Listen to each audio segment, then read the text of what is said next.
Don't open the door at 6. The note was taped to the inside of my apartment door when I moved in. It was written in a shaky handwriting on a yellow piece of paper. Do not open the door at 6 p.m. No explanation, no signature, just that. At first, I assumed it was some weird joke left by the previous tenant. I crumpled the note and threw it away. A mistake I would regret. The apartment building was old and cheap. The kind of place where pipes ground at night and the elevator worked only when it felt like it.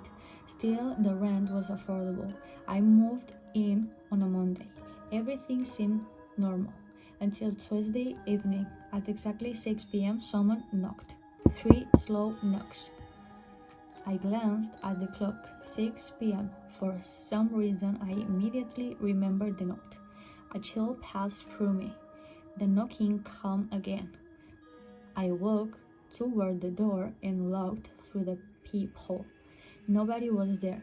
The hallway was empty. I frowned. Maybe someone was playing a prank. I opened the door. Nothing. No person, no footsteps, no sound. Just an empty hallway stretching in both directions. Feeling slightly uneasy, I closed the door. That night, I barely thought about it. The next day, Wednesday, the same thing happened. 6 p.m. 3 knocks. I checked the pipe hole. Again, nobody. This time I didn't open the door. The knocking stopped after a few seconds, simply, or so I thought. Later that night, while brushing my teeth, I noticed something strange. The hallway outside my bedroom seemed darker than usual. I turned toward it. At the far end stood a figure, a man, tall, thin, perfectly still. I jumped, then blinked. The hallway was empty. I convinced myself I was tired, nothing more. Thursday arrived. At 5:59 p.m., I found myself staring at the clock, waiting. The second hand reached 12. Immediately, the sound echoed through the apartment. I approached the peephole.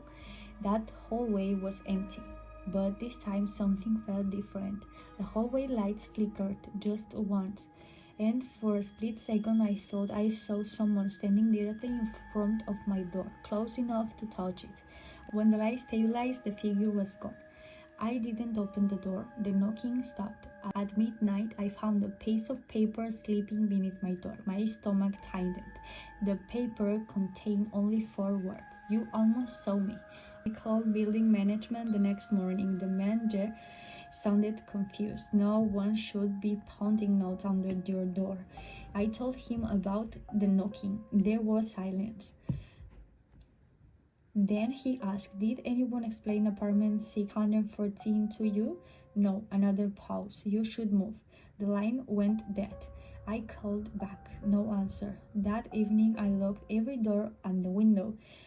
At exactly 6 p.m. the knocking returned, only this time it wasn't 3 knocks, it was 1, a single loud bang. The entire door shook. I backed away. Another bang. A crack appeared in the wooden frame. Then a voice spoke from the hallway, a calm voice, a man's voice. Open the door. I froze. The voice sounded wrong, not deep, no high, almost artificial, as though it were imitating a human voice. Open the door. The word repeated exactly, same tone, same timing, like a recording. I looked through the pipe hole. Immediately I wished I hadn't. A face stared back. Not a normal face. Its skin looked stretched. Its eyes were huge and unblinking. Its smile was impossibly wide. And worst of all, it was looking through the pipe hole from the other side, looking directly at me. I stumbled backward. The thing smiled wider. Then the hallway lights went out. The knocking stopped. That night I barely slept. Around 3 a.m. I heard footsteps outside my apartment. Slow footsteps, pacing, back and forth, outside my door. By morning, they were gone. I packed my belongings. I planned to leave immediately. But before I could, an elderly woman from across the hall stopped me. She looked terrified when she saw my boxes. How many times had it knocked? She asked. 4. The color drained from her face. You need to leave before 6. What is it? The woman hesitated, then whispered, It pretends. Pretends to be what? Whoever you trust most. Before I could ask more questions, she hurried away. At 5:30 p.m., I loaded the lost box into my car. I was finally leaving. Then my phone rang. Mom. I answered. Hello? Her voice sounded panicked. Please come back upstairs. What? Come back. A chill ran through me. My mother lives 6 states away. Mom? The voice repeated. Come back upstairs. Then the call ended. At 6:58 p.m. I sat in my car watching the apartment building. The entrance remained empty. The windows remained dark. 6 p.m. arrived. For a moment nothing happened. Then every light in the building switched off simultaneously. The entire structure went dark. People began screaming inside. A second later I saw movement. Something standing in the window of apartment 614. My apartment. Then the thing was impossibly tall. It had touched the ceiling. Its arms hung far below its knees. Even from the parking lot, I could see its grin. Then it raised one hand and slowly waved at me. The light came back on. The figure vanished. I drove away that night and never returned. Months later, curiosity got the better of me.